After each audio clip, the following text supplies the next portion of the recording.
Hey everybody, welcome back to Mr. A's Geometry course. Today we're starting Unit 6, which is all about special segments and relationships and triangles. Let's get into it.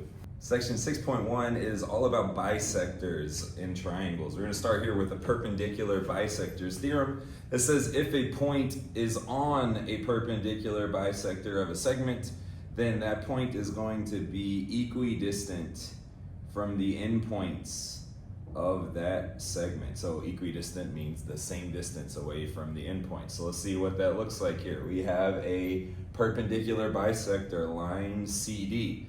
How do I know that's a perpendicular bisector? Well, I know because perpendicular lines create right angles, which we have there on D. And to bisect means to cut in half. So we can see with these dash marks here that segment AB has been cut in half because segment AD is congruent to segment DB. So that makes this line a bisector and is perpendicular because of the right angle. And since point C is on this perpendicular bisector, that means that these two distances from C to the endpoints of the segment have to be congruent to each other. So AC would be congruent to BC. And again, any point that's on that perpendicular bisector would be equidistant from A and B. So if I put a point right there, called it point E, the distance from that point to A and B would be congruent to each other. This is our perpendicular bisector theorem. We will apply this perpendicular bisect theorem to solve for variables or for segment measures. For example, here we have a perpendicular bisector, line M. So what that means is that that line will create a right angle here on side AB. It will also cut AB in half.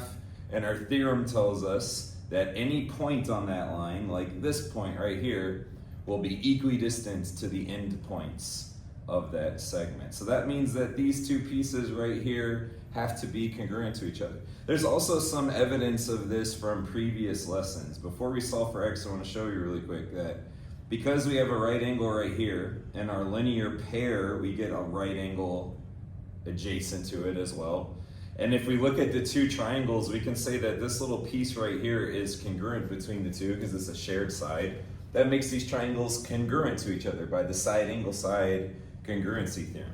And because these sides are then corresponding parts, they have to be congruent to each other as well. All right, so we can use congruent triangles to do this. We can just memorize our theorem that says on a perpendicular bisector, we get these congruent lengths. So I can set that x plus 6 equal to 22, and we can subtract 6 from both sides, and we get 16 units in length for x in this example. Let's take a look at another example. This one may be a little bit more challenging because of the depth of what we're asked for. We're asked to find the length of segment WY, not just the value for x. And again, I can use my theorem. I can recognize that I have a perpendicular bisector, or I can use congruent triangles. Again, the idea being this would have to be a right angle as well, adjacent. WX would be a shared side between the two triangles. That would make these congruent by side angle side, and therefore these corresponding pieces would also have to be congruent to each other. Again, we can also just think of our theorem. I know this is a perpendicular bisector because we have a right angle and side ZY has been cut in half. And because it is, that point W has to be the same distance away from Y as it is from Z. So 2x plus 11 will equal 4x minus 5, and we can solve. All right, doing algebra here, we want to get our variables to the same side of the equal sign. I'm going to move my 2x's to the right because I like to move my smallest x. I get 11 equals 2x minus 5. I can add 5 to both sides to get 2x equals 16. I can then divide both sides by 2 to get x equals 8. And then again, to answer the specific question, we have to find the length of WY. So that 8 needs to get plugged in to side WY, which is 4x minus 5. So 4 times 8 for our x minus 5. 4 times 8 is 32. And 32 minus 5 gives me a length of 27 units for side WY. Our perpendicular bisector converse theorem essentially says the reverse of our perpendicular bisector theorem. It says if a point is equidistant from the endpoints of a segment, then it must lie on the perpendicular bisector of the segment. So in this figure, we can see that z is equidistant from x and y because those lengths are congruent to each other. That must mean that z lies on the perpendicular bisector of this triangle. All right, for this specific figure, we would need to know that there's a right angle here at O to know that that specific line is the perpendicular bisector. Okay, and the idea here is that because this is a perpendicular bisector, we know that this side xy would be cut in half, that these two pieces here would be congruent to each other. We can also conclude this with congruent triangles. For example, I would know that this angle here is a right angle as well for that linear pair that has to add up to 180. We have the shared side ZO, and then that gives me congruent triangles by the hypotenuse leg theorem, right triangles, hypotenuse, and leg. And therefore, these are corresponding parts that have to be congruent to each other. So if Z is equidistant from X and Y, and it's perpendicular, making that right angle, then that means that the segment XO has to be congruent to the segment YO. Those two pieces need to be the same length.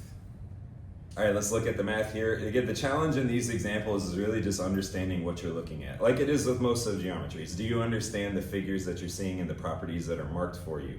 I can tell by these dashes that side CA is congruent to side CB. That also means that C is equidistant from A and B. So we have the same lengths there.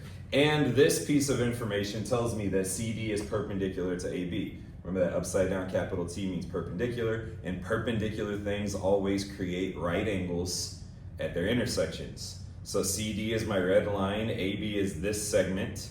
Where they meet each other is at point D. So knowing that they're perpendicular means that there is a right angle right there, which means that C is equidistant from A and B, and it's on a line perpendicular to AB, which means that it must be a perpendicular bisector of segment AB. So AB is getting cut in half here. This length has to be congruent to this length. We know that AD is 22, and we're told that DB is 2M.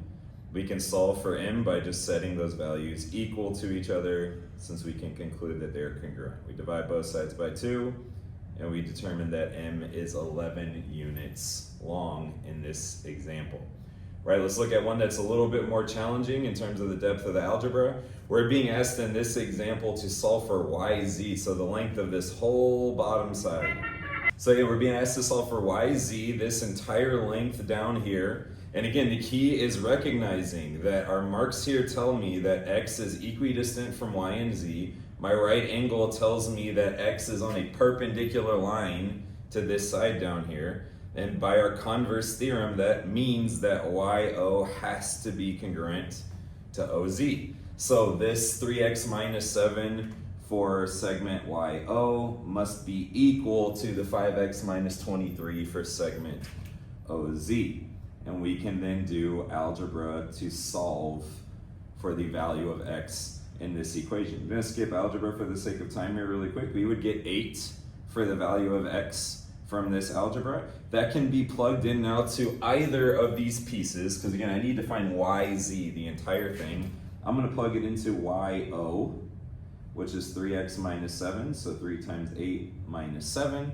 3 times 8 is 24, minus 7 will give me 17. If I plugged it into OZ, I should get the same value, right? Because these need to be congruent to each other, and you would. 5 times 8 is 40, minus 23 would give you 17 there as well. Then YZ we could find with some segment addition. This piece plus this piece gives me all of YZ. So 17 plus 17 gives me 34 units in length for segment YZ in this example. All right, now we're going to talk about angle bisectors. So not perpendicular bisectors of sides. Now we're going to talk about segments that cut angles in half in a triangle. If a point is on an angle bisector, then it is also going to be equidistant to something on the triangle, but instead of being equidistant to the endpoints of sides, it's just going to be equidistant from the sides, right? And it's very important as we look at our figure here to recognize that if you're going to measure the distance to something, you are really talking about the closest possible distance, and the closest distance you are away from something would always be a perpendicular measurement, would always be a right angle. So in this figure, we can tell that BD is an angle bisector because we can see congruent angles here on either side of that ray. If these two are equal, that means that ray needs to be in the middle, therefore it's bisecting that angle. And then our red dashed segments show the distance that point D is away from the sides of this big angle ABC.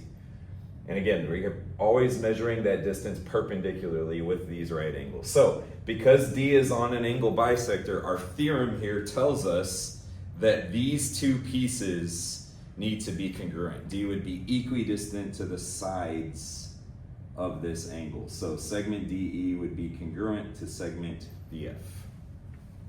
All right, let's look at some few examples, and let's also see how we can conclude the same thing about these congruent parts here with congruent triangles. I see right angles, I see congruent angles here, and there's a shared side here for these two triangles, side OM. That means I have two congruent triangles here by the angle side theorem. These are then corresponding pieces that have to be congruent to each other. So we can use congruent triangles, or we can use our theorem which says, okay, this is an angle bisector because I have two congruent parts. Therefore, this point on the angle bisector needs to be equidistant to my sides. And again, I can only know that I'm doing the right thing here with my lengths if I'm perpendicular to the sides. If there were not right angles here, it wouldn't be possible for us to figure out these measurements. But because I do know it's perpendicular to the sides, I can set these values equal to each other. So 4x minus 5 must equal 23. We can add 5 to both sides to get 4x equals 28, and then divide both sides by 4 to get x equals 7 in this example. Let's see another one. In this problem, we have to solve for BD, so not just a variable, but the length of this piece here, right? If ray AB bisects CAD. So we don't see congruent angles here, but the directions tell me that ray AB is an angle bisector of this angle CD. And because I have these right angles here, I know that these represent the distance from B to the sides. And again, our theorem says any point on an angle bisector needs to be equidistant to the sides. So that means x plus 7 must equal 2 times 3x minus 4. All right, so we got some algebra to do here to solve for x. We know on the right here we're going to have to distribute. So 2 times 3x is 6x. 2 times negative 4 is minus 8. I can move this x to the right to leave me with 7 equals 5x minus 8. I can move that 8 to the left to get 15 equals 5x. And I can divide both sides by 5 to get x alone. My x would be 3 units long. Then I can find the length of BD by plugging that x into that expression there. So BD equals 2 times 3 times x, which is 3 minus 4. Right? We know that 3 times 3 in that parentheses is 9. We know 9 minus 4 gives me 5, and we know 2 times 5 gives us 10. Therefore, BD is 10 units long, and we can always check to confirm that if we plugged our x over here into this segment, 3 plus 7 gives me 10. We knew those pieces had to be congruent. All right, next we have our converse theorem for angle bisector. So again, just kind of the opposite of our angle bisector theorem. If we know a point is equidistant from the sides of an angle, then it has to lie on the angle bisector of that angle. So if I know that these segments here, AD and DC, are congruent, meaning D would be equidistant to the sides, then I would know that these angles have to be congruent, because that means BD would be an angle bisector, creating these equal halves here. So angle ABD, which could be this angle right here, would have to be congruent to this angle, which we can call CBD. All right, let's use our angle bisector converse theorem to solve for some variables and some angle measurements. We're told here that SB is congruent to SA. We can mark that in our figure if we want to here. And that means, because I have right angles, that these segments are equidistant, or they're congruent, but that means S is equidistant from the sides of this big angle PQR, which means that these two angles here must be congruent, the two angles at Q, making QS an angle bisector. So we have to solve for x if BQS, this angle, is 3x, and SQA, which is this angle, is 33 degrees. If you want to, you could even put those here in your figure. And again, the idea is if S is equidistant to the sides, this must be an angle bisector. Therefore, these angles have to be congruent to each other. So 3x would equal 33. You can divide both sides by 3 and get x equals 11 in this example. And let's see an example that's a little bit more applied. In this example, we know that AD is congruent to CD. So these two pieces are congruent, meaning D is equidistant to the sides. Therefore, BD is an angle bisector. And it's asking us to find the measure of angle ADB. Let me zoom in a little bit here so you can see that's this angle right here in the triangle. If the measure of angle DBC, which is this little angle over here, is 35 degrees. Right, so a little tricky here. So this is an angle bisector because D is equidistant to the sides. It means these two angles have to be the same. So this little angle here is also 35 degrees. And then in the triangle, we have a linear pair right there. That angle needs to be congruent to this angle. They have to be the same because on a straight line, we have 180 degrees. If there's 90 there, there needs to be 90 here. And now hopefully you guys can see that triangle in there. I have a right angle, I have x, I have 35. I can solve for x with a little triangle sum theorem.